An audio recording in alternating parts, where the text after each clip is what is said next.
Welcome to part 5 of my Criterion Collection. Some of this was actually shot for part 4, but you'll never notice. House. Actually, I shouldn't pronounce it house. If you watch it, it has house in Roman letters, and it sounds American accent, or at least native English speaker accent. House. This is a rather weird Japanese horror film. A lot of visuals about these teenage girls who go and spend, they spend a weekend in this house, and it's weirdly haunted.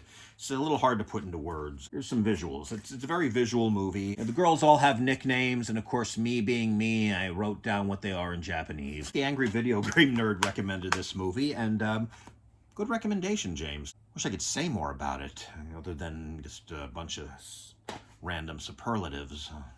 Sugoi! There we go. Modern Times. Charlie Chaplin's last silent film. Although, arguably, it and its predecessor, City Lights, were not true silent films because they were released with a soundtrack. Well, in the first one, it was just music and sound effects, and there's a scene where these people are given a long-winded speech, and it's done with kazoos. And actually, I saw the Paradigm Ragtime Orchestra doing Chaplin's short, for which the original score had been lost. And they did that too, except they did it with a sermon. And the problem is, here the kazoos are used because the speech is long-winded and kind of self-serving. The sermon was supposed to be so moving that it moved the tramp to not only give back the money that he stole from the collection plate, but to also become a policeman. And also too much Mickey Mousing. This, however, oh boy, what to say about it? Well, this one, I will say that there is dialogue, but it's always conveyed through some kind of electronic means. It's either through a two-way TV, Big Brother TV, special effect thing, or through a PA system, or through a recording, like a record or whatever, and radio. The tramp sings at the end, and actually one verse was cut out of the film for the re-release version. The deleted bit is an extra on here, and the song is gibberish. Well, a combination of gibberish and foreign words, and hey, finally people hear Chaplin speak in a film, and it's gibberish. Seems appropriate. Don't know what else to say about it. It's one of Chaplin's comedies. That automatically makes it, I think, at least worth a look. I think I've overused those words, but that's just how it is sometimes. Speaking of Chaplin, here's his very next film, his first true talkie, or inarguable talkie anyway, The Great Dictator. What can I say about this that hasn't already been said? He plays Adenoid Hinkle, which is, well, it's Hitler. A lot of sight gags, but also does make you think, too. Does make you cry at times. Well, a lot of his films do that. He mentioned that had he known the true atrocities, he could never have made this film, but it is a good film. It actually makes one think, too. I said that already. It has the usual extras, including... Well, he plays two characters. He plays Hinkle, and he plays this barber, who is basically the little tramp, except he does actually have some dialogue. And there's a barbershop sequence, and has some of the extras include a barbershop sequence from another film of his, and a deleted one from Sunnyside, is it? Yeah. Godzilla. Do I need to say anything about this? I mean, it's the original Godzilla, and it has both the Japanese and American versions. And I gotta say, the American version has a commentary which puts the changes they made into the proper historical context. Besides the Criterion version, as you can see, I also have the classic media version, which, the booklet, and contains both the Japanese and American versions, each with commentary, and the British Film Institute version, which, oh boy, how do I do this? Careful. Yeah, the BFI release not only doesn't have the American cut, but it actually claims that all trace of the anti-nuclear message was excised in the American version, which is not true. I mean, it was toned down, and also, a song of world peace became a prayer of mourning, but it was not entirely excised like they claim. But if you're only going to own one, I suggest this one. If nothing else, because it's the only one that correctly translates the line, Genbaku tai Genbaku, Suibaku tai Suibaku. And we get a look inside here. Whoops. Oh, there we go. Yep. It's a pop-up book. Tiny Furniture, written, directed, and starring Lena Dunham, who, of course, does Girls, which I haven't actually seen. I do like the fact that she's not classically thin, and she is willing to, I need to say get naked in a way that's less dirty sounding, but it's a rather interesting, rather personal, independent film. It also has some of her shorts that she did in college. I think it's rather interesting. I'm always interested in independent films. Interest me, especially ones that people made with what they happen to have around, which well, I think it was shot mostly in her mother's apartment, and there's a lot of tiny furniture because her mother takes photos of tiny furniture. It's largely autobiographical, if I remember correctly. It's been a little while since I saw it. I enjoyed it anyway. Oh, I just realized this also contains creative nonfiction. Her first film, Deja Vu, Charlie Chaplin's The Gold Rush. This is somewhat unique among his silents in that the re-release version, all of his silent features were re-released, usually with some trimming, with one exception, but that's another video. But The Gold Rush, the posters actually said, with words and music. Of course, the music was composed by Charlie Chaplin. All of his sound films, or sound releases, had a musical score by Chaplin, working with an arranger. That's another story, and one of these has a piece on how that was done, but this had narration by some English guy. What does he have to do with the very American, all-American Charlie Chaplin? You know I'm joking, right? So this actually does have both the original cut and the re-release cut with the narration. And so the little fellow decided to walk down the road. Okay, not quite like that. I actually referenced that narration in Mystery Science Theater 3000 at one time, and I'm pretty sure it's got a short somewhere on it. It's got a bunch of stuff. Well, some of Chaplin's films are better than others. This one, I think this was the first one I saw in its entirety. It was the re-release version too. But if you don't like Charlie Chaplin, then of course you wouldn't like his films. Duh. But I mean, there is a reason why he is still remembered today. Monsieur Verdoux. This is, I think it's Charlie Chaplin's darkest film. It was his second true talkie. He plays a actually very charismatic man who marries women and then murders them for their money. I get the feeling that Chaplin thought The Great Dictator was a greater departure from form than his audiences did.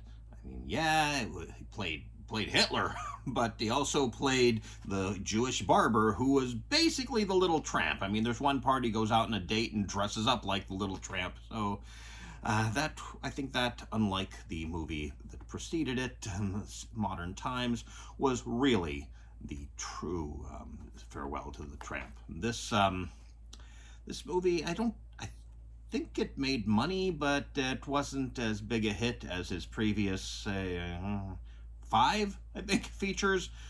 And it did also get the McCarthy committee to think he was a communist, because, spoilers for a 74-year-old film, but he does get caught and executed. But he does give this speech about how is what he's doing worse than all the people dying in wars. In fact, was it World War II he was talking about, or World War I? I don't know. But yeah, still, being against good wars. Oh, yeah. One of the extras is a documentary about Charlie Chaplin's relationship with the American press. So, Safety Last, starring Harold Lloyd. The reason why racist depictions of Japanese people show them wearing these type of glasses. No, really. This may not be Harold Lloyd's most famous film, but it definitely has his most iconic scene here. I think everybody knows this scene, even if they don't know Harold Lloyd. Harold Lloyd plays well, I think it just says the boy or a boy, but the character's name is definitely Harold Lloyd. You see his name on some documents. He plays a guy who works in a department store, and he spends all of his money sending gifts to his girlfriend back in the country, and then his boss wants some big gimmick to draw attention to the store, and his roommate is a human fly. He can climb up buildings. People used to do that.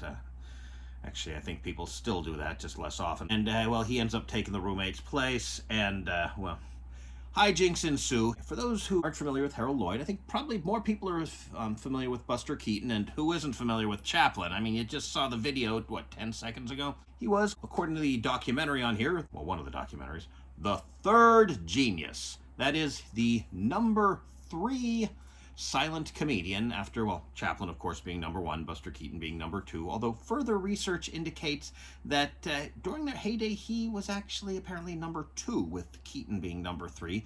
The thing is that while Chaplin continued to make movies, for one thing, and he also re-released them periodically, and Buster Keaton continued to make movies because he had to. Apparently, bad divorce lawyers and alcoholism meant that he had to earn a living somehow, and so he got decreasingly worse roles. He also wrote gags for other comedians, and he also did commercials and a very funny episode of The Twilight Zone. Harold Lloyd, however, saved his money well, and so he eventually retired from doing movies and went on to other hobbies like hi-fi stereo systems and 3D photography. No, I'm not going to show you what's inside this book. Well, okay, I'll show you the 3D glasses. A replica of Harold's autograph on there.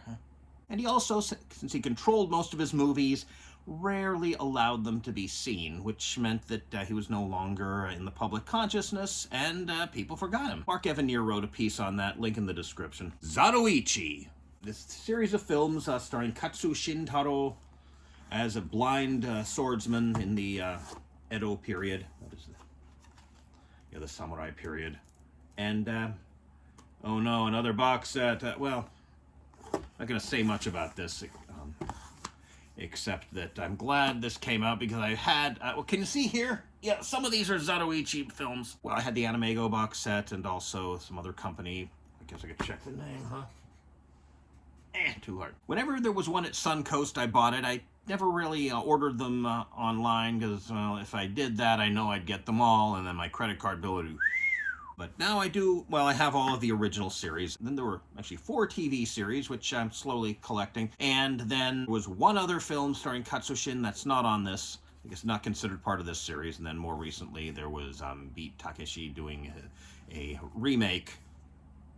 Somewhat variable. I don't know whether the tap dancing scene was interesting or stupid. They're wearing geta, the Japanese wooden clogs with the two thing under, and tap dancing with them, which, well, you could do, but not exactly historically accurate. This, well, I haven't watched all of it. Eventually, maybe if I actually have enough time, I'll actually watch them in chronological order, but that's not likely to happen for quite some time. I've got a bunch of Ultraman series to watch first. City Lights. Charlie Chaplin's first sound film, technically. It wasn't a talkie. It was still a silent film, but it had a soundtrack. It was music with some sound effects, and including when some people are giving a long-winded speech, their speech being done with kazoos. And interestingly, this is the only one of his silent features that Chaplin didn't make any cuts to on re-release. And of course, one thing that he did like about the move to sound was, as he put it in his autobiography, "One happy thing about sound was that I could control the music, so I composed my own." I guess it was easy for him to compose the music, or maybe he's just flexing his ego. But I've noticed there are some things which I find easy, and other people are amazed. Like, what? I just put a mute switch on a PKE meter. Anybody can do that, right? No? Really? Or, I mean, I've shown videos to people that, who did your editing? I'm like, I did. Editing is easy. It's a mad, mad, mad, mad world! Oh boy. This was director Stanley Kramer's big physical comedy here about people trying to find a bunch of money buried under a big W. Yes, it was Jimmy Durante who told them that before he kicked the bucket. Literally. And this also includes a, reconstruction of the original full-length cut, which, well, I'll say one thing about it. One complaint, one criticism about this film was that everybody who's after the money is selfish. Nobody has any altruistic reasons, and, one of the deleted scenes was that Jonathan Winters' character said he wanted to use the money to help his landlady, who kind of raised him, and, give her a comfortable retirement and that sort of thing. So maybe it's too bad that scene was cut. I think it's funny. And also, Mark Evanier is on one of the commentaries. And it also includes a 5.1 remix of the soundtrack, and a lot of cameos, including Jack Benny standing in for Stan Laurel. No, really. The Freshman, starring Matthew Broderick and Marlon Brando. No, wait a minute. This is from 1925, and this is probably Harold Lloyd's it was his most successful movie at the time. Now, one thing I forgot to mention with Safety Last is that a Harold Lloyd trademark is that when a character or location is first shown, there's a joke which does describe them, like in Safety Last, the floor walker, muscle bound from patting himself on the back. Here it mentions the dean, so dignified that he never married for fear that his wife would call him by his first name. Tate College, a giant football stadium with a college attached. He plays, Harold Lamb, a young man who's going to college, and thanks to popular media at the time, including a fictional film called The College Hero, he wants to be the big man on campus. He thinks he has to do certain things, and he apparently in the fictional film, the college hero does this little dance before he greets people. And so he learned that, and actually on the DVD for the kid, there's a bit about undercranking. It explains how that was accomplished via undercranking. It is funny. There some scenes, I noticed the college dean really barely appears, and I saw there were some stills from deleted scenes, so I had the feeling he originally had a bigger part. One thing is Harold Lloyd would preview his films, and he had actually a device to measure the volume of the laughter at different points, and so he would cut out scenes that didn't receive a lot of laughter, which I guess is good, although I sometimes wonder if maybe story or character stuff might have been cut. I don't really know. And like Safety Last, which again I forgot to mention, it also includes some of his shorts. So, which brings us to A Hard Day's Night. And I got a comment asking to hear my thoughts on the different audio tracks. So I watched the film. Well, I watched it 4 times, really. 5. Watched it with a commentary, and then I watched it with each of the soundtracks. There was a mono. I don't know for sure if it's the original mono soundtrack, because according to IMDb... While filming If I Fell, George leans on his amp and knocks it askew. Not only was it kept in, on later DVD releases they actually add in the sound of him bumping it. And it was in this version, so if it was added for re-release versions, then this is not the original mono soundtrack. However, it's possible that that guy was wrong. The 2-channel, mostly it's good, except... some of the Beatles' early stereo recordings are, Paul talks about this a bit on the Beatles anthology. It used as a gimmick. They didn't really know how to do things properly, so, going back to If I Fell, going by your perspective, John's guitar and vocals are only in the right speaker, and at first that's all there is. Then Ringo's percussion, but that's only in the left speaker, and then fortunately after that Paul and George join in, and their vocals and guitars are in, I don't know if they're both in both speakers, or like one's guitar and vocals are in one speaker and the other's guitar and vocals are in the other speaker, but they're singing and playing in unison, so it's fine. That's really where it's most noticeable. I think there might be a few places where it's slightly noticeable, but not as, some of those early stereo recordings, it's actually painful for me to listen to the original cast album If You're a Good Man, Charlie Brown with headphones. 5.1, of course, that's a problem too. The rear speakers aren't used much, except during the final concert where they're screaming back there. Although I did have difficulty hearing the screaming, and here's a first world problem.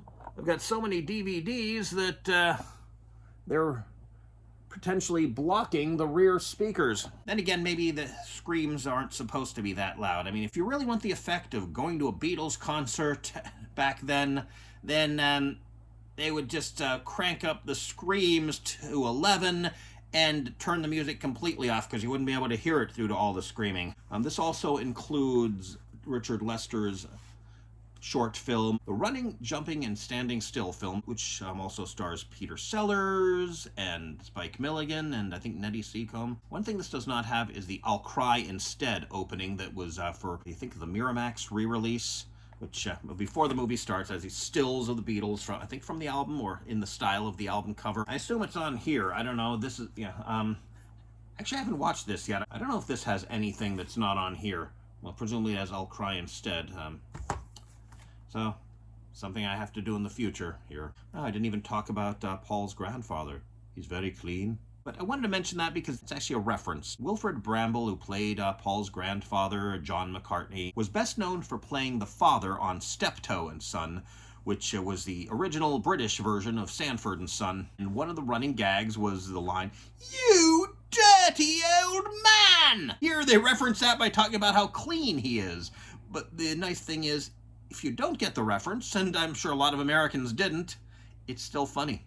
Oh, before I forget, there are a bunch of other documentaries, including one discussing Richard Lester's technique, including the fact that he shot several scenes with 3 cameras at once, kind of something he learned from his TV days, although the narrator says this way he was able to get coverage in thrice the time. That's actually 1/3 the time. And there are 4 trailers on there. Only 2 of them are actually under trailers. One of them being the trailer for the Miramax re-release, where the narrator apparently hasn't seen the film because he says something like, "Just once, they're going to run off and have some fun." It's pretty clear that that's something they do on a regular basis, although they always manage to make it on time for performances, and I get the feeling that they normally also make it on time for the run-throughs. This time it was an exception because Ringo got arrested thanks to the interference of Paul's grandfather. The other one appears to be for the Criterion release. The original trailer and the European trailer are both part of one of the documentaries. It would be nice if they could be accessed via the menu where it says trailers, but, well, now I've told you, so you've got one up on me. And, okay, looks like I filled out the shelf here. No idea how long this video will be, except I did stop it a few times, and this is nearing the 10-minute mark, so that's enough for now.